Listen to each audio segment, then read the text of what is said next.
ആലോചിക്കേ. എങ്കിലും 11 ഭാര്യമാരുമായി സമാധാനത്തോടുകൂടി എങ്ങനെ ജീവിക്കണമെന്ന് മഹാനായ നബി മുഹമ്മദ് മുസ്തഫ സല്ലല്ലാഹു അലൈഹി വസല്ലമ തങ്ങൾ ജീവിച്ച് കാണിച്ചു തന്നു. അതുപോലെ ജീവിക്കാൻ അള്ളാഹു ഭാഗ്യം തരുമാറാകട്ടെ. എല്ലാ ഭർത്താക്കന്മാരും ഭാര്യമാരോട് പറയും, നിനക്ക് സ്വർഗത്തിൽ പോകണമെങ്കിൽ എൻ്റെ പൊരുത്തം വേണം. ഇത് നിസ്കരിക്കുന്ന, നിസ്കാര തടമ്പുള്ള, ഹജ്ജ് ചെയ്ത, അള്ളാഹുവിനെ ഭയന്ന് ജീവിക്കുന്ന മനുഷ്യനും പറയും, പടന്നയിൽ പള്ളിയുടെ പടി ചവിട്ടാത്ത മുതുകുടിയവനാണെങ്കിലും, പലിശ കച്ചവടക്കാരനാണെങ്കിലും, പെണ്ണുപിടിയനാണെങ്കിലും ഇടയ്ക്കിടയ്ക്ക് ഭാര്യയോട് പറയും, എൻ്റെ പൊരുത്തം ഉണ്ടെങ്കിലേ നിനക്ക് സ്വർഗത്തിൽ പോകാൻ പറ്റൂ. എൻ്റെ മൂക്കി കൂടെ ചീഞ്ചലം ഒഴുകി വരുമ്പോ നീ നിന്റെ നാക്കുകൊണ്ട് നക്കിയെടുക്കണം. അല്ലോ, ഓരോ ഭർത്താവും തന്റെ ഭാര്യയോട് പറയുന്ന കാര്യങ്ങളാണ്. സത്യം തന്നെ ഒരു പെണ്ണിന് സ്വർഗത്തിൽ പോകണമെങ്കിൽ തന്റെ ഭർത്താവിന്റെ പൊരുത്തം വേണമെന്ന് നബി മുഹമ്മദ് മുസ്തഫ. ഉറക്കെ പറ നബി മുഹമ്മദ് മുസ്തഫ. ഉറക്കെ പറ നബി മുഹമ്മദ് മുസ്തഫ. ഒരു പെണ്ണിന് സ്വർഗത്തിൽ പോകണമെങ്കിൽ ആരുടെ പൊരുത്തം വേണം? നിങ്ങൾ പറ, ആരുടെ പൊരുത്തം വേണം? പറ മനുഷ്യന്മാർ, ആരുടെ പൊരുത്തം വേണം? ഭർത്താവിന്റെ പൊരുത്തം വേണം. നിനക്ക് സ്വർഗത്തിൽ പോകണമെങ്കിൽ നിന്റെ ഭാര്യയുടെ പൊരുത്തം വേണോ? വേണോ? ഇങ്ങോട്ട് നോക്ക് മനുഷ്യന്മാരെ, നിന്റെ പൊരുത്തമുണ്ടെങ്കിലേ നിന്റെ ഭാര്യയ്ക്ക് പോകാൻ പറ്റും, സമ്മതിച്ചു. പക്ഷെ നിനക്ക് സ്വർഗത്തിൽ പോകണമെങ്കിൽ നിന്റെ ഭാര്യയുടെ പൊരുത്തം വേണോ? എന്ത് ചിന്തിക്കാത്ത? നീ മുതുകുടിയനെ 4ാം കാലി വീട്ടിൽ കയറി പോയി പെണ്ണുമ്പിള്ളയെ പിടിച്ചു കൂമ്പിനിട്ട് ഇടിച്ചു വാട്ടിയിട്ട് നീ പറയാ സ്വർഗത്തിൽ പോണെങ്കിൽ എന്റെ പൊരുത്തം വേണല്ലേ? എൻ്റെ പ്രിയപ്പെട്ടവരെ, തിരിച്ചും അങ്ങനെയൊക്കെ തന്നെയാണ്. അള്ളാഹു നമുക്ക് ഈമാൻ നൽകി അനുഗ്രഹിക്കുമാറാകട്ടെ. നിനക്ക് സ്വർഗത്തിൽ പോകണമെങ്കിൽ നിന്റെ ഭാര്യയുടെ തൃപ്തി നിനക്കും വേണം, ഇല്ലെങ്കിൽ നീയും രക്ഷപ്പെടില്ല. അള്ളാഹു നമുക്ക് ഈമാൻ നൽകി അനുഗ്രഹിക്കുമാറാകട്ടെ. അതുകൊണ്ട് ഇത്രയും കാലം പെണ്ണുങ്ങളുടെ ഇറച്ചിയല്ലേ നമ്മളൊക്കെ തിന്നണേ. എല്ലാവരും പെണ്ണുങ്ങൾക്ക്, ഭാര്യമാർക്ക് ഭർത്താക്കന്മാരുള്ള കടമകൾ. നിനക്ക്, നിന്റെ ഭാര്യക്ക് നിന്നോട് ഒരുപാട് കടമയുണ്ട്. മഹാനായി റസൂലുള്ളാഹി സ്വല്ലല്ലാഹു അലൈഹി വസല്ലമ തങ്ങൾ പറഞ്ഞു, ഭാര്യക്ക് ഭർത്താവിനോട് ഒരുപാട് കടമയുണ്ട്. ഈ കടമയുള്ളതുപോലെ ഭർത്താവിനും തിരിച്ചങ്ങോട്ടുമുണ്ടെന്ന് നബി മുഹമ്മദ് മുസ്തഫ സ്വല്ലല്ലാഹു അലൈഹി വസല്ലമ തങ്ങൾ പറയുന്നു, ഭാര്യക്ക് ഭർത്താവിനോടുള്ള കടമയേക്കാൾ കൂടുതൽ കടമ തിരിച്ചങ്ങോട്ടാണെന്ന് നബി മുഹമ്മദ് മുസ്തഫ. ഉസ്താദേ, എൻ്റെ ഭാര്യ എന്നെ ബഹുമാനിക്കുന്നില്ല, എനിക്ക് അല്ലോ എന്നോട് സ്നേഹത്തോടെ പെരുമാറുന്നില്ല, അവൾ എൻ്റെ മക്കൾക്ക് ഭക്ഷണം കൊടുക്കുന്നില്ല, എന്നോട് എനിക്ക് തന്നെ വെച്ചേരുന്നില്ല, ഇങ്ങനെ പരാതി പറയല്ലോ. എന്തേ പരാതി പറയുന്നേ?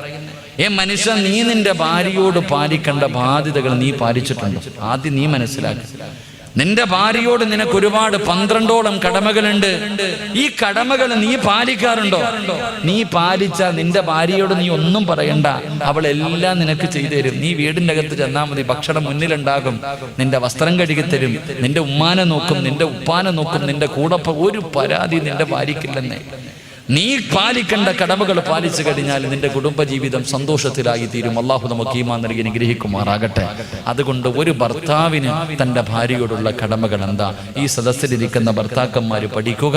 പെണ്ണുങ്ങളെ, ഇനി വയല് പറയുന്ന ഭർത്താവിനോട് നീ തിരിച്ചു ചോദിക്കണം, ഇക്ക, ഈ പറയുന്നതിൽ ഏതാ നിങ്ങൾ പാലിക്കണേ? ഈ ഉസ്താദ് പറഞ്ഞ ഈ കാര്യങ്ങളിൽ ഇത്രയും കടമകൾ ഒരു ഭർത്താവിന് തന്റെ ഭാര്യയോടുണ്ട്, നിങ്ങളിൽ ഏതാണ് പാലിക്കുന്നത് എന്ന് തിരിച്ച് ഭർത്താവിനോട് ചോദിക്കണം. തമ്മിലടിക്കാനല്ല, അദ്ദേഹത്തിന് പറഞ്ഞു മനസ്സിലാക്കി കൊടുക്കണം. അത് നിന്റെയും ബാധ്യതയാ. അള്ളാഹു നമുക്ക് ഈമാൻ നൽകി അനുഗ്രഹിക്കുമാറാകട്ടെ. ഭാര്യ തെറ്റ് ചെയ്യുമ്പോൾ തിരുത്തി കൊടുക്കൽ ഭർത്താവിന്റെ കടമയാ. ഭർത്താവ് തെറ്റ് ചെയ്യുമ്പോൾ നീയും പറഞ്ഞു കൊടുക്കണം, അതിനുള്ള അവകാശം നിനക്കുണ്ട്. അള്ളാഹു നമുക്ക് ഈമാൻ നൽകി അനുഗ്രഹിക്കുമാറാകട്ടെ. അതുകൊണ്ട് മഹാനായ നബി മുഹമ്മദ് മുസ്തഫ സ്വല്ലല്ലാഹു അലൈഹി വസല്ലമ തങ്ങളോട് അല്ലാഹുവിന്റെ പ്രവാചകനോട് സ്വഹാബികൾ ചോദിക്കുന്നു, യാ റസൂലല്ലാഹ്, ഒരു ഭർത്താവിന് തന്റെ ഭാര്യയോടുള്ള കടമകൾ എന്താണ്? എന്റെ പ്രിയമുള്ളവരെ, നിസാരമായി തള്ളിക്കളയേണ്ട കാര്യമല്ല, ഇത് തിരിച്ചു തള്ളാനുള്ളതല്ല, ഇത് നിസാരമായി കാണല്ലോ. അല്ലാഹുവിന്റെ പ്രവാചകൻ 1400 വർഷങ്ങൾക്ക് മുമ്പ് തന്റെ അവസാന പ്രഭാഷണമുണ്ടല്ലോ, ആ പ്രഭാഷണത്തില് 1,20,000 പരം സ്വഹാബാക്കൾ തന്റെ മുന്നിൽ നിൽക്കുമ്പോ അല്ലാഹുവിന്റെ റസൂൽ പറഞ്ഞു, ഇത്തഖുല്ലാ, ഫിന്നിസാ. 3 പ്രാവശ്യം അല്ലാഹുവിന്റെ പ്രവാചകൻ അവിടെന്ന് പറയുകയാ, നിങ്ങൾ നിങ്ങളുടെ ഭാര്യമാരുടെ കാര്യത്തിൽ അല്ലാഹുവിനെ സൂക്ഷിക്കണേ, നിങ്ങൾ നിങ്ങളുടെ ഭാര്യമാരുടെ കാര്യത്തിൽ അല്ലാഹുവിനെ സൂക്ഷിക്കണേ, അല്ലാഹുവിനെ സൂക്ഷിക്കണേ. അല്ലാഹു നിങ്ങൾക്ക് നൽകിയിരിക്കുന്ന അമാനത്താണ് നിങ്ങളുടെ ഭാര്യമാര്. നാളെ പടച്ചുറപ്പിന്റെ പരലോകത്തേക്ക് കടന്നു ചെല്ലുമ്പോ ഓരോ ഭർത്താവിനോട് തന്റെ ഭാര്യയെ കുറിച്ച് വിചാരണ ചെയ്യുമെന്ന് നബി മുഹമ്മദ് മുസ്തഫ സല്ലല്ലാഹു അലൈഹി വസല്ലമ തങ്ങൾ പറയുമ്പോ, പടന്നയിലെ ചെറുപ്പക്കാരാ, നാളെ പടച്ചുറപ്പിന്റെ പരലോകത്തേക്ക് കടന്നു ചെല്ലുമ്പോ നിന്നെ കുറിച്ച് മാത്രമല്ല ചോദിക്കുന്നത്, നിന്റെ ഭാര്യയെ കുറിച്ചും അല്ലാഹു ചോദിക്കുകയാണ്. നിന്റെ ഭാര്യയുടെ കാര്യത്തിലും അല്ലാഹു നിന്നെ വിചാരണ ചെയ്യുമെന്ന് പ്രവാചകൻ പറയുമ്പോ അല്ലാഹുവിന്റെ റസൂലിനോട് സ്വഹാബികൾ ചോദിക്കുന്നു, യാ റസൂലല്ലാഹ്, മാ ഹഖ്ഖു സൗജതി സൗജിനാ അലൈഹി യാ റസൂലല്ലാഹ്. ഒരു ഭർത്താവിന് ഭാര്യയോടുള്ള കടമ എന്താണ് നബിയേ? ഒന്ന് പറഞ്ഞു തരുവോ നബിയേ? ഒന്ന് പറഞ്ഞു തരുവോ നബിയേ? അല്ലാഹുവിന്റെ പ്രവാചകൻ അവിടെ നിന്ന് പറഞ്ഞു കൊടുക്കുകയാ, ഒരു ഭർത്താവിന് തന്റെ ഭാര്യയോടുള്ള ഒന്നാമത്തെ കടമ എന്തെന്നറിയുമോ? എണ്ണിക്കോ പെങ്ങള്, നല്ലതുപോലെ മറക്കാതെ പഠിച്ചു വെച്ചോ പെങ്ങള്. നിന്നെ ഉപദേശിക്കുന്ന നിന്റെ ഭർത്താവിനോട് സ്നേഹത്തോടുകൂടി പറഞ്ഞു കൊടുക്കാറുള്ള കടമകളാ അല്ലാഹുവിന്റെ പ്രവാചകൻ അവിടെ നിന്ന് ഒന്നാമതായി പറയുകയാണ്. ആദ്യം ഭാര്യ ആരാണെന്ന് മനസ്സിലാക്കണം, നിന്റെ ഭാര്യ ആരാണെന്ന് നീ മനസ്സിലാക്കണം. പടച്ചവനെ 1400 വർഷങ്ങൾക്ക് മുമ്പ് ലോകത്തിന്റെ നേതാവ് നബി മുഹമ്മദ് മുസ്തഫ സല്ലല്ലാഹു അലൈഹി വസല്ലമ തങ്ങൾ അതാ 40ാമത്തെ വയസ്സിൽ നുബൂവത്ത് കിട്ടി പ്രബോധനവുമായി പ്രവാചകൻ ഖുറൈശികളുടെ മുന്നിലേക്ക് കടന്നു ചെല്ലുമ്പോ അല്ലാഹുവേ വല്ലാത്ത പീഡനങ്ങളായിരുന്നല്ലോ. എവിടെ നോക്കിയാലും തല്ലിച്ചതക്കുകയാണ്, ചോദിക്കാനും പറയാനും ആരുമില്ല, പടച്ചവനെ പ്രതിരോധിക്കാൻ കഴിയുന്നില്ലോ. തന്റെ കണ്ണിന്റെ മുന്നിലിട്ട് പട്ടിക തല്ലുന്നത് പോലെ തല്ലിച്ചതയ്ക്കാൻ പടച്ചവനെ ചോദിക്കാൻ ഒരാളില്ലാത്ത അവസ്ഥ കടന്നു വരുമ്പോ എല്ലാവരും പ്രവാചകന്റെ മുന്നിൽ സ്വഹാബികൾ വന്നിട്ട് പരാതി പറയുകയാ. അവസാനം അല്ലാഹുവിന്റെ പ്രവാചകൻ മക്കയിൽ നിന്ന് മദീനയിലേക്ക് ഹിജ്റ പോകാ പറയുകയാ. എന്റെ പ്രിയമുള്ളവര്, എങ്ങനെയാണ് ഹിജ്റ പോയതെന്നറിയുമോ? തന്റെ ജീവിതകാലം മുഴുവനും കഷ്ടപ്പെട്ട് സമ്പാദിച്ചത് മുഴുവനും മക്കയിൽ ഉപേക്ഷിച്ചിട്ട് ഇട്ടിരുന്ന വസ്ത്രത്തോടു കൂടിയാണ് മദീനയിലേക്ക് കടന്നുപോയത്. എല്ലാവരും കടന്നുപോയി. അവസാനം മഹാനായ നബി മുഹമ്മദ് മുസ്തഫ സല്ലല്ലാഹു അലൈഹി വസല്ലമ തങ്ങളും അബൂബക്കർ തങ്ങളും കടന്നു പോവുകയാ. എങ്ങനെയാ സ്വീകരിച്ചത്? മദീന നിവാസികൾ എങ്ങനെയാണ് സ്വീകരിച്ചത്? മുഹാജിരീങ്ങൾ അൻസ്വാരീങ്ങൾ സ്വീകരിച്ചത് എങ്ങനെയെന്നറിയുവോ? രണ്ട് വീടുള്ളവർ വീട് കൊടുത്തു, പണമുള്ളവർ പണം കൊടുത്തു, തോട്ടമുള്ളവർ തോട്ടം കൊടുത്തു, പടച്ചവനെ വാഹനമുള്ളവർ വാഹനം കൊടുത്തു. എന്തിന് 2 ഭാര്യമാരുള്ളവർ ഒരു ഭാര്യതാ തലാക്ക് പറഞ്ഞിട്ട് മുഹാജിരീങ്ങൾക്ക് വിഭാഗം കഴിച്ചു കൊടുത്തു. അൻസ്വാരീങ്ങൾ മുഹാജിരീങ്ങളെ ബഹുമാനിച്ചെന്ന് ചരിത്രം പറയുമ്പോ, സഹോദരാ, നിന്റെ കൂടെ നിൽക്കുന്ന നിന്റെ ഭാര്യ മുഹാജിറ, നിന്റെ കൂടെ ജീവിക്കുന്ന നിന്റെ ഭാര്യയുണ്ടല്ലോ, അവളൊരു മുഹാജിറാണ്. അവൾക്ക് വാപ്പയുണ്ട്, ഉമ്മയുണ്ട്, കൂടപ്പറപ്പുണ്ട്, വീടുണ്ട്, നാടുണ്ട്, കുടുംബക്കാരുണ്ട്. പക്ഷേ നീ നിന്റെ ഭാര്യ മഹർ കൊടുത്ത് വിഭാഗം കഴിച്ചു കഴിഞ്ഞപ്പോ അന്നു മുതൽ നിന്റെ വാപ്പയാണ് അവളുടെ വാപ്പ, നിന്റെ ഉമ്മയാണ് അവളുടെ ഉമ്മ, നിന്റെ കൂടപ്പറപ്പ് അവളുടെ കൂടപ്പറപ്പ്. പടച്ചവനെ അല്ലാഹുവേ, നിന്റെതെല്ലാം അവളുടേതാവുകയാണ്. അവൾക്കൊന്നുമില്ല, അവൾക്കൊന്നുമില്ല. എല്ലാം ഉപേക്ഷിച്ചിട്ട് ഒരു മുഹാജിറിനെ പോലെ നിന്റെ ജീവിതത്തിലേക്ക് കടന്നു വന്നവളാ നിന്റെ ഭാര്യ. അതുകൊണ്ട് ചെറുപ്പക്കാരാ, അവൾക്ക് വേണ്ടത് ചെയ്തു കൊടുക്കല് നിന്റെ കടമയാണെന്ന് നബി മുഹമ്മദ് മുസ്തഫ സല്ലല്ലാഹു അലൈഹി വസല്ലമ തങ്ങൾ പറയുമ്പോ, ഒരു ഭർത്താവിന് തന്റെ ഭാര്യയോടുള്ള ഒന്നാമത്തെ കടമ എന്തെന്നറിയുവോ? പെങ്ങളെ, റസൂലുള്ള പറയുകയാണ്, ഒരു ഭർത്താവിന് തന്റെ ഭാര്യയോടുള്ള ഒന്നാമത്തെ കടമ എന്തെന്നറിയുമോ? നീ കഴിക്കുന്ന ഭക്ഷണം നിന്റെ ഭാര്യയെയും കഴിപ്പിക്കണമെന്ന് നബി മുഹമ്മദ് മുസ്തഫ സല്ലല്ലാഹു അലൈഹി വസല്ലമ തങ്ങൾ പറയുമ്പോ, നീ കഴിക്കുന്ന ഭക്ഷണം നിന്റെ ഭാര്യയ്ക്കും കൊടുക്കട് എന്ന് അല്ലാഹുവിന്റെ പ്രവാചകൻ അവിടെന്ന് പറയുമ്പോ, പടച്ചവനെ, ഒരു വീടിന്റെ അകത്ത് ജീവിക്കാൻ തുടങ്ങിയിട്ട് കൊല്ലങ്ങളായി. എത്ര പേരാ പടച്ചവന് ഒരുമിച്ചിരുന്ന ഭക്ഷണം കഴിക്കുന്നത് ഓർമ്മയുണ്ടോ വാപ്പാ?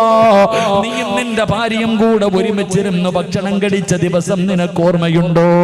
അല്ലാഹുവിന്റെ റസൂല് പറയുകയാ, അല്ലാഹുവിന്റെ റസൂല് പറയുകയാ, പടന്നയിലെ ഏറ്റവും മനോഹരമായ വീട് ഏതെന്നറിയുമോ? അല്ലാഹുവിന്റെ റഹ്മത്ത് പെയ്തിറങ്ങുന്ന, അല്ലാഹുവിന്റെ കാരുണ്യം ഇറങ്ങുന്ന, ഏറ്റവും കൂടുതൽ ബർക്കത്തുള്ള പടന്നയിലെ വീട് ഏതെന്നറിയുമോ? ചെറുപ്പക്കാരാ, ഏത് വീട്ടിലാണോ ഭാര്യയും ഭർത്താവും ഒരുമിച്ചിരുന്ന് ഭക്ഷണം കഴിക്കുന്നത്, ഈ പടന്നയിലെ ഏതെങ്കിലും ഒരു വീട്ടില് ഒരു ഭർത്താവും ഭാര്യയും ഒരു പാത്രത്തിന്റെ അകത്ത് ഒരുമിച്ചിരുന്ന് ഭക്ഷണം കഴിക്കുന്നുണ്ടോ? ആ വീട്ടിലാണ് അല്ലാഹുവിന്റെ ബർക്കത്ത് ഇറങ്ങുന്നെന്ന് ആദരവായ പ്രവാചകൻ നബി മുഹമ്മദ് മുസ്തഫ സല്ലല്ലാഹു അലൈഹി വസല്ലമ തങ്ങൾ പറയുകയാ, ആ വീട്ടിലാണ് അല്ലാഹുവിന്റെ കാരുണ്യം ഇറങ്ങുന്നത്, ആ വീട്ടിലാണ് സമാധാനമുള്ളത്, ആ വീട്ടിലാണ് ബർക്കത്തുള്ളത്. പ്രവാചകൻ അവിടുന്ന് പറഞ്ഞു തരുമ്പോ, രാവിലെ മുതൽ വൈകുന്നേരം വരെ വീടിന്റെ അകത്ത് കിടന്ന് യന്ത്രങ്ങളെ പോലെ കിടന്ന് കഷ്ടപ്പെടുകയാ. അവസാന വൈകുന്നേര സമയമായി, മഗ്‌രിബ് കഴിഞ്ഞ് ഇശാഇന്റെ സമയമായി, വീട്ടുകാർ മുഴുവനും ഭക്ഷണം കഴിക്കാനിരിക്കുകയാണ്. നിന്റെ പ്രിയപ്പെട്ടവൾ സർവ്വതും വിളമ്പി വെക്കുകയാണ്. മോളെ, നീ കഴിക്കുന്നില്ലോ? എന്റെ ഭർത്താവ് വന്നിട്ട് കഴിക്കാമെന്ന് പറഞ്ഞിട്ട് പടച്ചവനെ, ഭാര്യ നിന്നെ കാത്തിരിക്കുകയാണ്. വീട്ടുകാര് മുഴുവനും ഭക്ഷണം കഴിച്ചിട്ട് കിടന്നുറക്കമായി. സ്നേഹമുള്ള ഭാര്യ ഉറങ്ങാതെ വീടിന്റെ കവാടത്തിൽ കണ്ണും നാട്ട്, എന്റെ പ്രിയതമൻ വരുന്നുണ്ടോ? എന്റെ ഭർത്താവിനെ കാണുന്നില്ലല്ലോ. ടെൻഷനോടെ സമാധാനമില്ലാതെ വീടിന്റെ മുന്നിൽ കാത്തിരിക്കുകയാ. അവസാനം പടച്ചവനെ, നീ നിന്റെ വീട്ടിലേക്ക് കടന്നു ചെന്നു. അവിടെന്ന് സലാം പറഞ്ഞു. ഭാര്യ വീടിന്റെ കവാടം തുറന്നു സലാം അടക്കുകയാ. അവിടെ നിക്കാ ഭക്ഷണം എടുക്കട്ടെ. ആ സമയത്ത് ചില ഭർത്താക്കന്മാര് പറയും, പെണ്ണ്, എനിക്കൊന്ന് ഭക്ഷണം വേണ്ട, ഞാൻ എന്റെ കൂട്ടുകാരുടെ കൂടെ ഹോട്ടലിൽ പോയി വയറ് നിറച്ച് കടിച്ചിട്ടുണ്ട്. അല്ലാഹുവേ, നീ വേണമെങ്കിൽ കടിച്ചോ എന്ന് കാത്തിരുന്ന ഭാര്യയോട് പറഞ്ഞിട്ട് കിടപ്പറയിലേക്ക് കടന്നു പോകുന്ന ചെറുപ്പക്കാരാ, നിന്റെ ഭാര്യയുടെ മനസ്സെന്തേടാ ചിന്തിച്ചു നോക്കാത്തത്? ആ പാവം കഴിച്ചാൽ ഇറങ്ങുവോ ഭാര്യക്ക് കഴിക്കാൻ? നിന്റെ ഭാര്യക്ക് ഭക്ഷണം കഴിക്കാൻ തോന്നുവോ? സ്നേഹമുള്ളവരെല്ലാം മടക്കി വെച്ചിട്ട് പട്ടിണി വന്നിട്ട് നിന്റെ ചാരത്ത് കിടക്കുകയാ. ചെറുപ്പക്കാരാ, കരുണയില്ലാത്തവനാകരുത്, നന്ദിയില്ലാത്തവനാകരുത്. മോനെ, നിന്റെ ഭാര്യയുടെ കൂടെ നിനക്കൊന്ന് പോയിരുന്ന് കഴിച്ചാൽ ഒരുപാടൊന്നും വേണ്ട ചെറുപ്പക്കാരാ. ഒരു ഇള ഭക്ഷണം കഴിക്കാൻ നിന്റെ വയറ്റിലെ സ്ഥലമുണ്ടെങ്കിൽ നിനക്കൊന്ന് കഴിച്ചുകൂടി. നിന്റെ വയറിന്റെ അകത്ത് സ്ഥലമില്ലെങ്കിലോ അല്ലാഹുവേ, ഭാര്യ കഴിക്കുന്ന പാത്രത്തിന്റെ അകത്ത് കൈയിട്ടിട്ട് ഒരിള ഭക്ഷണം ഭാര്യ നിന്റെ ഭാര്യയുടെ വായിലൊന്ന് വെച്ച് കൊടുക്കണം ചെറുപ്പക്കാരാ. അല്ലാഹുവേ, അല്ലാതെ വയറ് നിറച്ച് തിന്നിട്ട് വന്ന് കിടക്കുന്ന ചെറുപ്പക്കാരാ, അത് നല്ലതാണെന്ന് നിനക്കാരാ പറഞ്ഞു തന്നത്? അതൊരിക്കലും ശരിയല്ല പൊന്നുമോര്. മഹാനായ നബി മുഹമ്മദ് മുസ്തഫ സല്ലല്ലാഹു അലൈഹി വസല്ലമ തങ്ങള് ഭർത്താവ് വരുന്നതിന് മുമ്പ് ഒറ്റയ്ക്ക് തിന്നുന്ന പെണ്ണുങ്ങൾക്കും ഇത് പാടവാ. പടച്ചവരെ, ഭർത്താവും ഭാര്യയും ഒരുമിച്ചിരുന്നാണ് കഴിക്കേണ്ടത്. ഭാര്യയ്ക്ക് കൊടുക്കാതെ ഒറ്റയ്ക്ക് തിന്നുന്ന ഭർത്താക്കന്മാരോട് അല്ലാഹുവിന്റെ പ്രവാചകൻ ഒരു ദിവസമുണ്ടല്ലോ, വിശന്ന വയറോടെ വീട്ടിലേക്ക് കടന്നു വരികയാ. ആയിഷ, എനിക്ക് വിശക്കുന്നു, എന്തെങ്കിലും കഴിക്കാറുണ്ടോ? ആയിഷ ആയിഷ ബീവി റളിയല്ലാഹു തആല അൻഹ 3 റൊട്ടി എടുത്ത് കൊണ്ടുവരികയാണ്. 3 റൊട്ടി എടുത്ത് കൊണ്ടുവന്ന് പ്രവാചകന്റെ മുന്നിലേക്ക് വെച്ചു കൊടുത്തു. യാ റസൂലല്ലാഹ്, ഈ 3 റൊട്ടിയല്ലാതെ ഒന്നുമില്ല നബിയേ എന്ന് പറഞ്ഞുകൊണ്ട് പ്രവാചകന്റെ മുന്നിൽ ഭക്ഷണം കൊണ്ടുവെക്കുകയാ. അള്ളാന്റെ റസൂല് കടിക്കാൻ തുടങ്ങി. 3 റൊട്ടിയും അല്ലാഹുവിന്റെ പ്രവാചകൻ കടിച്ചു. 3 റൊട്ടിയും അള്ളാന്റെ റസൂല് ഒറ്റയ്ക്കങ്ങ് കഴിക്കുകയാണ്. ഭക്ഷണം കടിച്ചു കഴിഞ്ഞപ്പോ പ്രവാചകൻ ഇരുന്ന് കരയുകയാ. എന്റെ ചെറുപ്പക്കാരാ, ലോകത്തിന്റെ നേതാവിന്റെ കണ്ണിങ്ങനെ നിറഞ്ഞു ഒഴുകുകയാണ്. പ്രവാചകന് കരയുന്നത് കണ്ടപ്പോ ആയിഷ ബീബി റളിയല്ലാഹു തആല അൻഹ അവിടുന്ന് ചോദിച്ചു, നബിയേ യാ റസൂലല്ലാഹ്,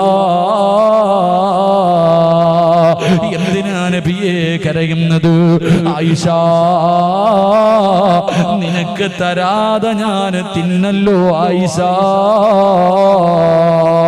ഇന്ന് നിന്നെ ഞാൻ പട്ടിണി കിട്ടല്ലോ, നിനക്ക് തരാതെ ഞാൻ കഴിച്ചു പോയല്ലോ. അറിയാതെ കഴിച്ചു പോയതാ റസൂലുള്ളാഹി, അറിയാതെ കഴിച്ചു പോയതോ. പടച്ചവനെ, പ്രവാചകനോട് കരയുന്ന ഭർത്താവിനോട് ആയിഷ ബീബി റളിയല്ലാഹു തആല അൻഹ പറയുകയാ, നബിയേ അങ്ങ് കഴിക്കുന്നത് കണ്ടപ്പോഴേ എന്റെ വയറ് നിറഞ്ഞു പോയി നബിയേ.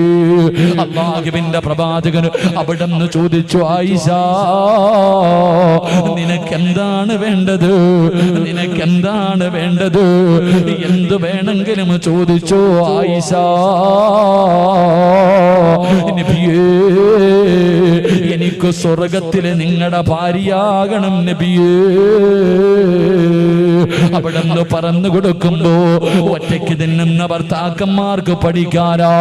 അല്ലാഹുവിന്റെ പ്രവാചകന് ഒറ്റയ്ക്ക് ഭക്ഷണം കടിച്ച പ്രവാചകന്, ഒരു നേരം തന്റെ ഭാര്യക്ക് കൊടുക്കാതെ കടിച്ച പ്രവാചകന്, ആയിഷ എന്ന തന്റെ പ്രിയപ്പെട്ട ഭാര്യയുണ്ടല്ലോ, ആ ഭാര്യയുടെ കയ്യിൽ പിടിക്കുകയാണ്. ആ ഭാര്യയുടെ കയ്യിൽ പിടിക്കുകയാണ്. എന്നിട്ട് അല്ലാഹുവിന്റെ റസൂല് ചോദിച്ചു, ആയിഷ എനിക്ക് പൊരുത്തപ്പെട്ട് തരുവോ ആയിഷ? ഒരു നേരം തന്റെ ഭാര്യക്ക് കൊടുക്കാതെ ഒറ്റയ്ക്ക് കടിച്ചു പോയതിന്റെ പേരിൽ അല്ലാഹുവിന്റെ പ്രവാചകൻ തന്റെ ഭാര്യയോട് പൊരുത്തം ചോദിച്ചെന്ന് ചരിത്രം പറയുമ്പോ, ചെറുപ്പക്കാരാ, നീ നിന്നെ കുറിച്ചൊന്ന് ചിന്തിക്കു പൊന്നുമോന്. അല്ലാഹുവിന്റെ റസൂല് പറയുകയാ, സൗബാ റളിയല്ലാഹു തആല അൻഹ പറയുകയാ, ഏത് വീട്ടിലാണോ ഭാര്യയും ഭർത്താവും ഒരുമിച്ചിരുന്ന് ഭക്ഷണം കഴിക്കുന്നത്, ആ വീട്ടിൽ അല്ലാഹുവിന്റെ ബറക്കത്ത് ഇറങ്ങുമെന്ന് നബി മുഹമ്മദ് മുസ്തഫ സല്ലല്ലാഹു അലൈഹി വസല്ലം. പടന്നയിലെ ഏറ്റവും മനോഹരമായ ഭവനം. പണമുള്ളവന്റെ വീടല്ല, 2 നില വീടല്ല, ഹജ്ജ് ചെയ്തവന്റെ വീടല്ല, ജമാഅത്തിന്റെ കമ്മിറ്റിക്കാരുടെ വീടല്ല, ഹിദായത്തിന്റെ സംഘാടകരുടെ വീടല്ല. ഈ കൂട്ടത്തിലിരിക്കുന്നവരിൽ ഏറ്റവും മനോഹരമായ ഭവനം ഭാര്യയും ഭർത്താവും ഒരുമിച്ചിരുന്ന് ഭക്ഷണം കഴിക്കുന്ന വീടാണെന്ന് നബി മുഹമ്മദ് മുസ്തഫ. ഉറക്കെ നബി മുഹമ്മദ് മുസ്തഫ, ഉറക്കെ നബി മുഹമ്മദ് മുസ്തഫ. നിങ്ങൾ ചിന്തിക്ക്, നിങ്ങൾ എത്ര പേരാ ഒരുമിച്ചിരുന്ന് ഭക്ഷണം കഴിക്കണം? ഭാര്യയും ഭർത്താവും ഒരു പാത്രത്തിന്റെ അകത്തിരുന്ന് ഭക്ഷണം കഴിക്കുന്ന എത്ര ആൾക്കാരായി ഈ സദസ്സിലുള്ളത്? അല്ലാഹു ഈമാൻ തരുമാറാകട്ടെ. കൈവക്കാൻ ഞാൻ പറയുന്നില്ല, എനിക്ക് നാണം കെടാൻ വയ്യാത്തണ്ട. എങ്ങനെ പെണ്ണുങ്ങളെ ഭർത്താവിന്റെ കൂടെ ഇരുന്ന് ഭക്ഷണം കഴിക്കുന്ന പടന്നയിലെ പെണ്ണുങ്ങളൊന്ന് കൈവക്കിക്ക്, കാണാനുള്ള കൊതി കൊണ്ട ഒരെണ്ണമെങ്കിലും ബുക്കോ നോക്കട്ടെ. അൽഹംദുലില്ലാ, 1-2 പെണ്ണുങ്ങളുണ്ട്. നിങ്ങൾ രക്ഷപ്പെട്ടു, അള്ളാഹു ബർക്കത്ത് ചെയ്യുമാറാകട്ടെ. ഭാര്യയും ഭർത്താവും. അപ്പൊ ചോദിക്കും, ഗൾഫിൽ കിടക്കണ ഭർത്താവ്? ഗൾഫിലില്ല, ഞാൻ വീട്ടിലുള്ള എന്റെ കാര്യം പറയണേ. കുരുട്ടി കൊതിങ്ങളൊന്നും ചോദിക്കണം. വീട്ടിൽ താമസിക്കുമ്പോ ഭർത്താവ് വീട്ടിലുള്ളപ്പോ ഭാര്യയും ഭർത്താവും ഒരുമിച്ച് കഴിക്കണം. അതൊരു ബർക്കത്താ. അത് പണ്ടായിരുന്നു, ഇപ്പൊ എങ്ങനാ? പണ്ടൊക്കെ വീടുകളിൽ ഒരു പാത്രം ഉണ്ടാകും, ഒറ്റ പാത്രമേ ഉള്ളൂ. അന്ന് പിന്നെ വലിയതൊന്നും ഇല്ലല്ലോ, ആകെ ഒരു പാത്രം. ആ പാത്രത്തിന്റെ അകത്ത് ഉമ്മ ഭക്ഷണം എല്ലാം കൂടെ അങ്ങോട്ട് വാരിയിടും. എന്നിട്ട് സിമെന്റ് കുഴക്കണ പോലെ ഉമ്മ യന്ത്രം ഇല്ല, ഇന്നിപ്പോ സിമെന്റ് ഒക്കെ കുഴക്കണ യന്ത്രം ഉണ്ടല്ലോ, നമ്മുടെ ഉമ്മ ഈ ചട്ടിക്കകത്ത് ഭക്ഷണം ഇട്ട് ഇങ്ങനെ ഇളക്കല എല്ലാം കൂടെ അങ്ങോട്ട് ഇളക്കും. മക്കളായി നമ്മളിങ്ങനെ കാത്തിരിക്കും. ഉമ്മയുടെ മുന്നിൽ പോയി വായി തുറന്നു കൊടുക്കും. ഉമ്മ ഇങ്ങനെ വാരി വെച്ച് തരും. അള്ളാഹു നമ്മുടെ ഉമ്മമാർ മരണപ്പെട്ടവരുടെ ഖബറിടം അള്ളാഹു വിശാലമാക്കി കൊടുക്കുമാറാകട്ടെ. ജീവിച്ചിരിക്കുന്നവർക്ക് അള്ളാഹു ദീർഘായുസ് നൽകി അനുഗ്രഹിക്കുമാറാകട്ടെ. ഉമ്മയുടെ കയ്യിൽ നിന്ന് ഭക്ഷണം വാങ്ങി കഴിക്കാൻ മക്കൾക്ക് വലിയ ഇഷ്ടമാണ്. എന്നാ പഠനകിലെ പെണ്ണുങ്ങളെന്ന് വീട്ടിൽ പോകണം. ഇരിക്കണ ആണുങ്ങൾ വീട്ടിൽ പോയിട്ട് ഒരു 5 വയസ്സിന് മുകളിലേക്ക് പ്രായമുള്ള മക്കള് കാണാൻ വേണ്ടി ചോറും കറിയെല്ലാം കൂടെ ഒരു പാത്രത്തിലിട്ടിട്ട് ഒന്ന് ഇളക്കണം. നിങ്ങളുടെ മക്കളുടെ മുന്നിൽ വെച്ച് നിങ്ങൾ ഭക്ഷണം നല്ലതുപോലെ ഇളക്കിയിട്ട് വേണമെന്ന് വെച്ചാൽ സ്വന്തം മക്കൾ പോലും വാങ്ങി തിന്നാത്ത കാലമാണ്. അള്ളാഹു നമുക്ക് ഈമാൻ നൽകി അനുഗ്രഹിക്കുമാറാകട്ടെ. കാരണം വേസ്റ്റാണെന്നാ മക്കള് ചിന്തിക്കുന്നത്. എൻ്റെ പ്രിയപ്പെട്ടവരെ, പണ്ട് ഒരു വീടുണ്ട്. ആ വീടിൻ്റെ അകത്ത് ഉമ്മയും വാപ്പയും മക്കളും എല്ലാവരും ഒരുമിച്ചിരുന്ന ഭക്ഷണം കഴിക്കുന്നേ. അതുകൊണ്ട് പണ്ടുള്ളവർക്ക് പരസ്പരം സ്നേഹമുണ്ടായിരുന്നു. ഏറ്റവും കുറഞ്ഞത് കൂടപ്പറപ്പുകൾക്കെങ്കിലുണ്ട്. എടാ, ഇവൻ എൻ്റെ അനുജനാണെന്ന് അഭിമാനത്തോടു കൂടി പറയുന്ന എത്ര എൻ്റെ കൂടപ്പറപ്പടാ. നാട്ടുകാരെന്തോ പറയട്ടെ, അവൻ എൻ്റെ സഹോദരനാണെന്ന് പറഞ്ഞ് സഹോദരന്റെ ഭാഗത്ത് നിൽക്കുന്ന ഒരു കാലമുണ്ടായിരുന്നു. ഇന്നതൊക്കെ മാറി. ഇന്ന് ഏറ്റവും വലിയ ശത്രുത നാട്ടുകാർക്കല്ല, അതിൻ്റെ കൂടപ്പറപ്പിന് തന്നെയാണ്. ഏറ്റവും വലിയ നീ നശിക്കാൻ ഏറ്റവും കൂടുതൽ ആഗ്രഹിക്കുന്നത് നാട്ടുകാർ, അയൽവാസികളല്ല, സ്വന്തം കൂടപ്പിറപ്പുകൾ തന്നെ നശിപ്പിക്കാൻ ഉദ്ദേശിക്കുന്ന കാലഘട്ടം. എന്തുകൊണ്ടെന്നറിയോ? മനസ്സുകൾ തമ്മിൽ അകന്നുപോയത് കൊണ്ടാ. അതുകൊണ്ട് ഒരുമിച്ചിരുന്ന് ഭക്ഷണം കഴിക്ക്. അള്ളാഹു ബർക്കത്ത് ചെയ്യുമെന്ന് നബി മുഹമ്മദ് മുസ്തഫ. ഉറക്കെ നബി മുഹമ്മദ് മുസ്തഫ. ഉറക്കെ നബി മുഹമ്മദ് മുസ്തഫ സല്ലല്ലാഹു അലൈഹി വസല്ലം. ഇൻഷാ അല്ലാഹ് ഇന്ന് മുതൽ ഒരുമിച്ചിരുന്ന് ഭക്ഷണം കഴിക്കാം. അള്ളാഹു ഭാഗ്യം നൽകുമാറാകട്ടെ. അപ്പൊ പ്രവാചകൻ അവിടുന്ന് പറഞ്ഞു തന്നു. എന്തേ പറഞ്ഞു തന്നത്? നീ കഴിക്കുന്ന ഭക്ഷണം നിന്റെ ഭാര്യയ്ക്ക് കൊടുക്കണം. 2, അവിടുന്ന് പറഞ്ഞു നിന്റെ ഭാര്യയ്ക്ക് ആവശ്യമുള്ളത് മുഴുവനും നീ വാങ്ങിക്കൊടുക്കണം. അവള് സാരി വേണമെന്ന് പറഞ്ഞാൽ സാരി, ചുരിദാർ വേണമെന്ന് പറഞ്ഞാൽ ചുരിദാർ, ഫർദ വേണമെന്ന് പറഞ്ഞാൽ ഫർദ, മീൻ വേണമെന്ന് പറഞ്ഞാൽ മീന്, ഇറച്ചി വേണമെന്ന് പറഞ്ഞാൽ ഇറച്ചി. നിന്റെ വീട്ടിൽ ആവശ്യം നിന്റെ ഭാര്യ എന്തൊക്കെ ചോദിക്കുന്നു അവൾക്ക് ആവശ്യമുള്ളത് മുഴുവനും വാങ്ങിക്കൊടുക്കൽ നിന്റെ കടമയാ. നിന്റെ ഭാര്യ പറയുന്നു എനിക്ക് ജോലി ചെയ്യാൻ വയ്യ, ഒരു വേലക്കാരിയെ വേണമെന്ന് പറഞ്ഞാൽ നീ വെച്ചു കൊടുക്കണം. അത് നിന്റെ കടമയാ. നിന്റെ ഭാര്യ പറയുന്നു എനിക്ക് അവള്, നിന്റെ ഭാര്യ എന്ന് പറഞ്ഞാൽ അടുക്കളപ്പണിക്ക് വീട്ടിൽ കൊണ്ട് നിർത്തിയിരിക്കുന്ന പെണ്ണല്ല. നിനക്ക് ചോറ് വെച്ച് തരാനും നിന്റെ മക്കളെ നോക്കാനും നിന്റെ വീട് നോക്കാനും നിന്റെ തുണി കഴുകി തരാനും പെണ്ണിന് നിർബന്ധമില്ല. അതൊക്കെ അവൾ ചെയ്തു തന്നാൽ അവളുടെ ഔദാര്യം. അല്ലാഹു ഈമാൻ തരുമാറാകട്ടെ. ഒരു ഭർത്താവിന്റെ കടമയാ. ഭാര്യ പറയുന്നു എനിക്ക് ജോലിക്കാരെ വേണം, എന്റെ ആവശ്യങ്ങൾ നടത്തി തരണം എന്ന് പറഞ്ഞാൽ ചെയ്തു കൊടുക്കണം. അത് ചെയ്യാൻ കപ്പാസിറ്റി ഇല്ലാത്തവൻ പെണ്ണ് കെട്ടാൻ പാടില്ല. ഭാര്യക്കും മക്കൾക്കും ചെലവിന് കൊടുക്കാൻ കഴിവുള്ളവനാ വിവാഹം കഴിക്കണമെന്ന് പറഞ്ഞത്. അല്ലാത്തവൻ ദിക്റും പറഞ്ഞു നടക്കാനാ പറഞ്ഞത്. അല്ലാഹു ഈമാൻ തരുമാറാകട്ടെ.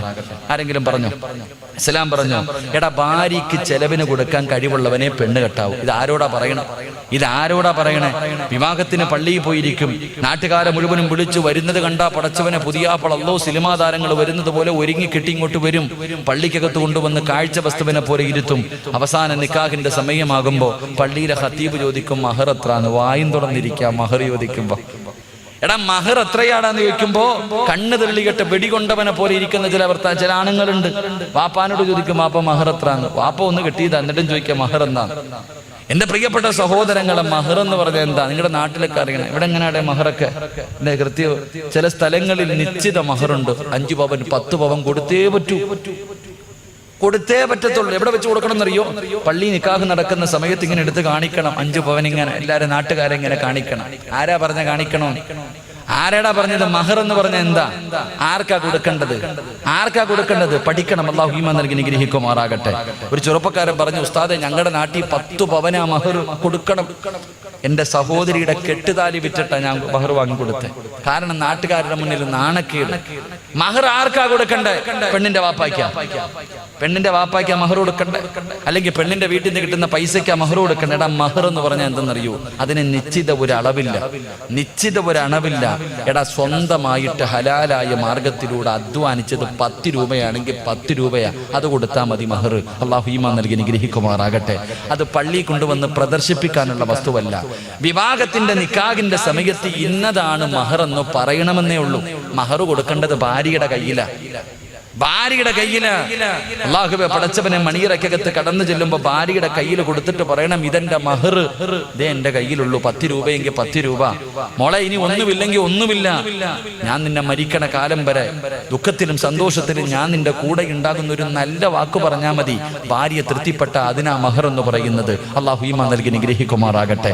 ആദം നബി ഹവ്വാ ബീവി റളിയല്ലാഹു തആല അൻഹു കൊടുത്തത് സലാത്തായിരുന്നടാ പൊന്നുമോനെ. എത്രയോ ഹദീസിന് എത്രയോ സഹാബാക്കൾ കൊടുക്കാൻ പൈസ ഇല്ലാതെ മഹറായിട്ട് കൊടുത്തത് ഭാര്യയോട് പറഞ്ഞു, ഞാൻ നിനക്ക് ഖുർആൻ പഠിപ്പിച്ചു തരാം. ഇതിനാ മഹർ എന്ന് പറയുന്നത്. സ്വന്തമായി അധ്വാനിച്ച ഹലാലായ മാർഗത്തിലൂടെ ഉള്ളത് അത് എന്താണോ അത് ഭാര്യയുടെ കയ്യിൽ കൊടുത്ത് തൃപ്തിപ്പെടുത്ത്, അതിനാണ് മഹർ എന്ന് പറയുന്നത്. അല്ലാഹു ഈമാൻ നൽകി അനുഗ്രഹിക്കുമാറാകട്ടെ. അപ്പൊ ഞാൻ പറഞ്ഞു വന്നത്, കഴിവുള്ളവനെ വിവാഹം കഴിക്കാവൂ, ഭാര്യയുടെ ആവശ്യങ്ങൾ സാധിച്ചു കൊടുക്കാൻ.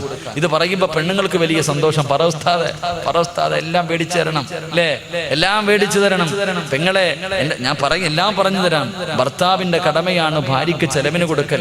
അവൾക്ക് ആവശ്യമുള്ളത് ചില ഭർത്താക്കന്മാര് കെട്ടി ഇങ്ങനെ ഇട്ടേക്കും, ഓടി നടന്ന് പെണ്ണ് കെട്ടുന്നവന്മാരുണ്ട്. അള്ളാഹു കാത്തിരക്ഷിക്കുമാറാകട്ടെ.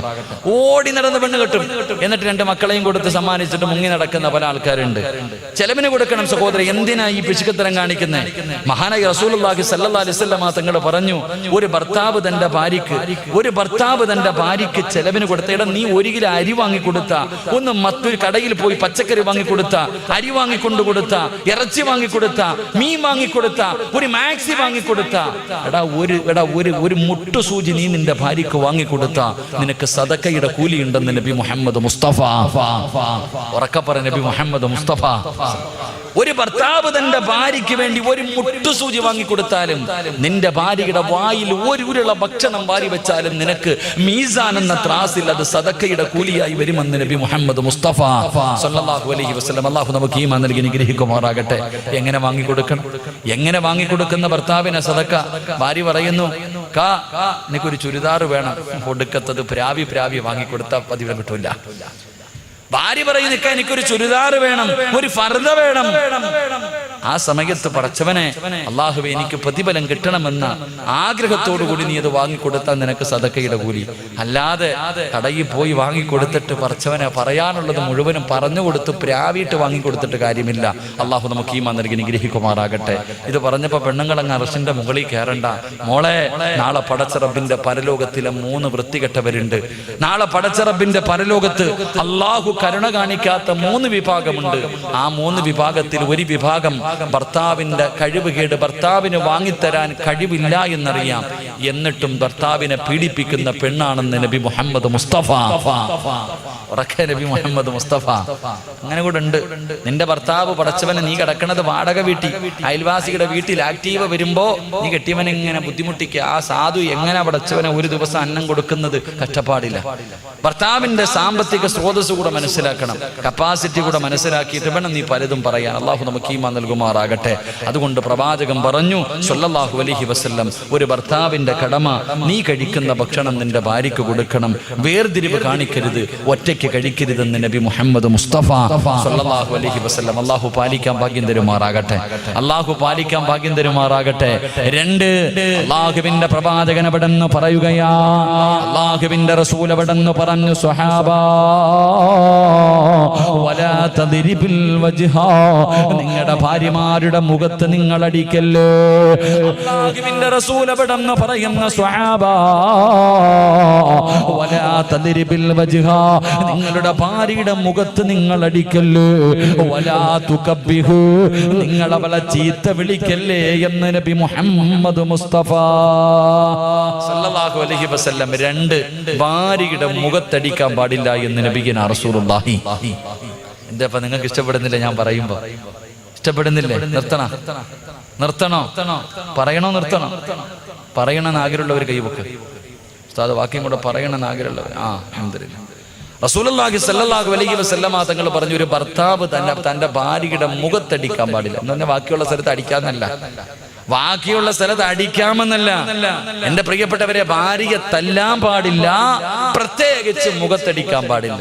നമ്മൾ അടിച്ച അവിടെ മാത്രമേ അടിക്കത്തുള്ളൂ. മുഖം ഇവിടെ അടിക്കുന്നതിന് എന്താ പറയാ? നീ എന്തോടെ പറയാൻ പേടി? ഞങ്ങളുടെ നാട്ടിൽ ഇവിടെ എന്താ പറയുന്നത്, ചിലപ്പോൾ ഈ ഭാഷയിൽ ചെറിയ വ്യത്യാസം ഉണ്ടാവുമല്ലോ. മുഖം എന്ന് പറഞ്ഞാൽ മനസ്സിലാവുമല്ലോ. എന്ത് വന്നാലും ആദ്യം അടിക്കണത് ഇവിടെയാണ്. നിങ്ങളുടെ ഭാര്യയുടെ മുഖത്ത് നിങ്ങൾ തല്ലാൻ പാടില്ല. 2 ചീത്ത വിളിക്കരുത്. അല്ലാഹു അഅലം. ഡിക്ഷണറി പോലും അതിന്റെ അർത്ഥം കാണൂല അങ്ങനത്തെ പള്ള വിളിക്കണ ഭാര്യയെ അല്ലേ. പട്ടി, പന്നി, അവന്റെ വാപ്പ എന്തൊക്കെയാ വിളിക്കണില്ല. അല്ലാഹു അഅലം. ചങ്ങായിമാരെ, നിന്നെ പോലെ അഭിമാനം ഉള്ളത് അവളും, അവക്കും ഓടുന്നത് രക്തമൊക്കെ തന്നെ. പിന്നെ ആ സാധുക്കൾ ക്ഷമിക്കുന്നത്. അല്ലാഹു ഈമാൻ നൽകി അനുഗ്രഹിക്കുമാറാകട്ടെ. ഭാര്യയെ ചീത്ത വിളിക്കാൻ പാടില്ല, തല്ലാൻ പാടില്ല. മഹാനായി നബി മുഹമ്മദ് മുസ്തഫ സല്ലല്ലാഹു അലൈഹി വസല്ലമ തങ്ങൾ ഭാര്യമാരെ തല്ലികെട്ടില്ല. 11 ഭാര്യമാരുമായി ജീവിച്ച പ്രവാചകൻ ഒരിക്കൽ പോലും ഒരു സാഹചര്യത്തിലും തന്റെ ഭാര്യമാരെ തല്ലികെട്ടില്ല. എന്റെ പ്രിയമുള്ളവരെ, ഏത് സാഹചര്യമാകട്ടെ, ഒരിക്കൽ പ്രവാചകനും ആയിഷ ബീബി റളിയല്ലാഹു തആല അൻഹയും തമ്മിൽ പിണങ്ങി. 2 പേരും വല്ലാത്ത. ആയിഷ ബീബി നല്ല ദേഷ്യത്തിലാ. ആയിഷ ബീബി റളിയല്ലാഹു തആല കലി തുള്ളി നിൽക്കുക. അള്ളാഹുവിന്റെ റസൂൽ സല്ലല്ലാഹു അലൈഹി വസല്ലം തങ്ങളുടെ മുഖത്ത് നോക്കിയിട്ട് ചോദിച്ചു, നിങ്ങളാ അള്ളാഹുവിന്റെ പ്രവാചകൻ എന്ന് പറയുന്ന ആള്? റസൂലുള്ളാഹി തങ്ങളോട് ചോദിക്കുക, നിങ്ങളാ അള്ളാഹുവിന്റെ പ്രവാചകൻ എന്ന് പറയുന്ന ആള്? ആ ചോദ്യം അടികൊള്ളേണ്ട ചോദ്യമാ. പക്ഷെ അള്ളാഹുവിന്റെ പ്രവാചകൻ സല്ലല്ലാഹു അലൈഹി വസല്ലം തങ്ങൾ ആ സാഹചര്യത്തിലും തല്ലിയില്ല. അവിടെ നിന്ന് തിരിച്ചു പറഞ്ഞത് എന്തെന്നറിയുമോ? ആയിഷ, നിനക്ക് എന്നോട് സ്നേഹമുള്ളത് എപ്പോഴാ, എന്നോട് ദേഷ്യമുള്ളത് എപ്പോഴാ? എനിക്കറിയാം ആയിഷ, നീ എപ്പോഴാണ് എന്നോട് സ്നേഹമുള്ളത്, എപ്പോഴാണ് എന്നോട് സ്നേഹമില്ലാത്തത്, എനിക്കറിയാം. അപ്പൊ ഉടനെ ചോദിച്ചു, നബി എങ്ങനെ അറിയാൻ നബിയെ? അതാ അള്ളാഹു നമുക്ക് ഈമാൻ നൽകി അനുഗ്രഹിക്കുമാറാകട്ടെ. എന്റെ പ്രിയമുള്ള സഹോദരങ്ങളെ, ഭാര്യ പെട്ടെന്ന്, പെണ്ണുങ്ങൾക്ക് പെട്ടെന്ന് ദേഷ്യം വരും. പെണ്ണുങ്ങൾക്ക് പെട്ടെന്ന് ദേഷ്യം വരും. അതുകൊണ്ട് ഭർത്താക്കന്മാര് മനസ്സിലാക്കേണ്ടത്, ഭാര്യമാര് ദേഷ്യത്തിലാണെന്ന് മനസ്സിലായ ഭർത്താക്കന്മാര് മിണ്ടാതിരിക്കണമെന്ന് മഹാന്മാര് പറയുന്നു. ഭാര്യ ദേഷ്യത്തിലാണെന്ന് മനസ്സിലായ ഭർത്താവ് മിണ്ടാതിരിക്കണം. കാരണം എന്തേ? അവൾ ദേഷ്യത്തിലായത് കാരണം നമ്മൾ എന്തെങ്കിലും പറയുമ്പോൾ അവള് മറുപടി പറയും. എന്ന് പറഞ്ഞാൽ തറുതല പറയും. നമ്മൾ എന്തെങ്കിലും പറയും, ഉടനെ അവള് തറുതല പറയും. പറഞ്ഞു കഴിഞ്ഞാൽ പിന്നെ നമ്മൾ എന്ത് ചെയ്യും? അവളെ തല്ലുകൊടുക്കും. തല്ലുകൊണ്ടാ വാങ്ങിച്ചോണ്ട് പോയിരിക്കോ? ഇല്ല. പിന്നെയും പിന്നെയും തായിക്കാന്ന് പറഞ്ഞ് പുറകെ വരും. നീ പിന്നെ വലിയ കരുണയുള്ളവനെ, വാരി അങ്ങ് കൊടുക്കും. അവസാനം ബാഗും പെട്ടി എടുത്തോണ്ട് വീട്ടിൽ പോകും. വാപ്പായും വിളിച്ചോണ്ട് പടന്നയിലോ അല്ലെങ്കിൽ എവിടെങ്കിലും പോയി പോലീസ് സ്റ്റേഷനിൽ പോയിട്ട് പറയും, എന്നെ പീഡിപ്പിച്ചെന്ന്. അകത്ത് പോയി കിടന്ന് ഉണ്ട തിന്നണ്ട വരും. അള്ളാഹു കാത്തിരക്ഷിക്കുമാറാകട്ടെ. അതുകൊണ്ട് അത് തന്നെ, ഭാര്യമാര് ദേഷ്യത്തിലാണെങ്കിൽ അവള് നമ്മൾ എന്തെങ്കിലും പറയുമ്പോൾ തറുതല പറയുമ്പോ നമുക്ക് ദേഷ്യം വരും, നമ്മൾ തല്ലും. എന്നാ ഒന്നീ നിർത്തോ? ഇല്ല. അവള് പിന്നെയും പറഞ്ഞുകൊണ്ട് വരും, നീ കൊടുത്തുകൊണ്ടേയിരിക്കും. അവസാനം പിന്നെ അകത്ത് പോയി കിടക്കേണ്ടി വരും. അള്ളാഹു കാത്തിരക്ഷിക്കുമാറാകട്ടെ. ഏറ്റവും നല്ലത് മിണ്ടാതിരിക്കും. എനിക്ക് നിങ്ങളോട് പറയാനുള്ളത് അത് തന്നെ. നിന്റെ ഭർത്താവിന്റെ സ്വഭാവത്തിൽ മാറ്റം കണ്ട നിന്റെ ശരീരത്തിന് നല്ലത് നീയും മിണ്ടാതിരിക്കല. അള്ളാഹു ഈമാൻ നൽകി അനുഗ്രഹിക്കുമാറാകട്ടെ. പ്രവാചകൻ സല്ലല്ലാഹു അലൈഹി വസല്ലം തങ്ങൾ പറഞ്ഞു, ആയിഷ, നിനക്ക് എപ്പോഴാ എന്നോട് സ്നേഹം, എപ്പോഴാ ദേഷ്യം? എനിക്കറിയാം. എങ്ങനെ അറിയാൻ നബിയെ? എങ്ങനെ? ആകാംക്ഷയോടുകൂടി അത്രയും ദേഷ്യത്തിൽ നിന്ന ഒരു കൗൺസിലിങ്ങിന്റെ വശമാ, അത്രയും കോപത്തിൽ നിന്ന് ആയിഷ ബീവി റളിയല്ലാഹു തആല ചോദിച്ചു, എങ്ങനെ അറിയാന്ന്? ആ സമയത്ത് അവിടെ നിന്ന് പറഞ്ഞു, ആയിഷ, നിനക്ക് എന്നോട് സ്നേഹമുണ്ടെങ്കിൽ മുഹമ്മദ് നബിയുടെ റബ്ബിനെ കൊണ്ടാണ് സത്യം, നീ അങ്ങനെ പറയും. എന്നോട് ദേഷ്യമാണെങ്കിൽ ലാ വറബ്ബി ഇബ്രാഹിം നബിയുടെ റബ്ബിനെ കൊണ്ടാണ് സത്യം. അങ്ങനെ പറയുമ്പോൾ എനിക്കറിയാം. സ്നേഹമുണ്ടെങ്കിലേ എൻ്റെ പേര് പറയൂ, ദേഷ്യമാണെങ്കിൽ ഇബ്രാഹിം നബിയുടെ പേര് പറയും. മഹാനായി നബി മുഹമ്മദ് മുസ്തഫ. അങ്ങനത്തെ സാഹചര്യത്തിൽ പോലും അങ്ങനെയാ പെരുമാറേണ്ടത്. അതിനാ കുടുംബജീവിതം എന്ന് പറയുന്നത്. സഫിയ ബീബി റളിയല്ലാഹു തആല അൻഹ ഒരിക്കൽ പ്രവാചകന്റെ കയ്യിൽ ഇറച്ചിക്കറി കൊണ്ടുവന്നിട്ട് കൊടുത്തു. വേറൊരു ഭാര്യ ആയിഷ ബീബി റളിയല്ലാഹു തആല അൻഹ വീടിന്റെ അകത്ത് ഭക്ഷണം ഉണ്ടാക്കിയിട്ട് പ്രവാചകനെ കാത്തിരിക്കുക. അപ്പോഴാണ് അടുത്ത ഭാര്യ കറി കൊടുത്തു വിടുന്നത്. ആ കറിയുമായി വീട്ടിലേക്ക് കയറി വന്നിട്ട് ആയിഷ ബീബിയുടെ കൈ കൊടുത്തിട്ട് പറഞ്ഞു, എന്റെ സഫിയ തന്നതാ, അല്ലാഹ് നല്ല ടേസ്റ്റുള്ള കറിയാ, കൊടുത്തത് മാത്രമേ ഓർമ്മയുള്ളൂ, എടുത്തോ ഒറ്റയേറെ. അള്ളാഹുവേ, ആയിഷ ബീവി റളിയല്ലാഹു തആല കറിയും പാത്രം എടുത്ത് ഒറ്റയേറും, പാത്രം പൊട്ടി ചിതറി. അള്ളാഹുവിന്റെ റസൂല് തല്ലിയില്ല, മിണ്ടാതെ താഴെ ഇരുന്നിട്ട് പറക്കിയെടുത്തു. നമ്മളാണെങ്കിൽ ആലോചിക്കും, എടാ നിന്റെ വീടിന്റെ അയലത്ത് താമസിക്കുന്ന നിന്റെ കൂടപ്പുറപ്പ് സഹോദരി വീട്ടിൽ നല്ല ഒരു പോത്തിറച്ചിയൊക്കെ വെച്ചപ്പോ എൻ്റെ ഇക്കായ്ക്ക് വലിയ ഇഷ്ടമാണല്ലോ എന്ന് കരുതിയിട്ട് ഒരു പാത്രത്തിൽ കുറച്ച് കറി എടുത്തിട്ട് നിന്റെ കയ്യിൽ തന്നു. അതുമായി വീട്ടിലേക്ക് കയറി ചെന്നിട്ട് ഭാര്യയോട് പറഞ്ഞു, ആമിന, എന്റെ സഹോദരി വെച്ച് ഇറച്ചിക്കറിയാ, നീ ഇത്തിരി വിളമ്പിത്താന്ന് പറഞ്ഞാൽ ആ സമയത്ത് അവളങ്ങാണം തറയിലെറിഞ്ഞ് പൊട്ടിക്കൊന്നും വേണ്ട, എന്തെങ്കിലും എന്തെങ്കിലും ഒന്ന് പറഞ്ഞാൽ ഉള്ള രംഗമൊന്ന് ആലോചിച്ച് വയ്ക്കേ. ചിലപ്പോൾ അതിന്റെ പേരിൽ തലാക്ക് വരെ സംഭവിക്കും. അള്ളാഹു കാത്തിരക്ഷിക്കുമാറാകട്ടെ. അതുകൊണ്ട് പ്രവാചകൻ സല്ലല്ലാഹു അലൈഹി വസല്ലമ തങ്ങൾ പറഞ്ഞു, നിങ്ങളുടെ ഭാര്യമാരെ തല്ലരുത്, നിങ്ങളുടെ ഭാര്യമാരുടെ മുഖത്തടിക്കരുത്, നിങ്ങൾ അവളെ ചീത്ത വിളിക്കല്ലേ എന്ന് നബി മുഹമ്മദ് മുസ്തഫ സല്ലല്ലാഹു അലൈഹി വസല്ലം. അള്ളാഹു നമുക്ക് ഈമാൻ തരുമാറാകട്ടെ. പല സാഹചര്യത്തിൽ ഞാനും നിങ്ങളും വിളിച്ചു പോയിട്ടുണ്ട്. അള്ളാഹു നമുക്ക് പുറത്തു തരുമാറാകട്ടെ. അപ്പൊ രണ്ടാമത്തെ കടമ, ഭാര്യയെ തല്ലാൻ പാടില്ല. അള്ളാഹു സൂക്ഷിക്കാൻ ഭാഗ്യം തരുമാറാകട്ടെ. ഉറക്കപ്പറ, അള്ളാഹു സൂക്ഷിക്കാൻ ഭാഗ്യം തരുമാറാകട്ടെ. അപ്പൊ രണ്ടാമത്തെ കാര്യം എന്ത്? ഭാര്യയെ തല്ലരുത്.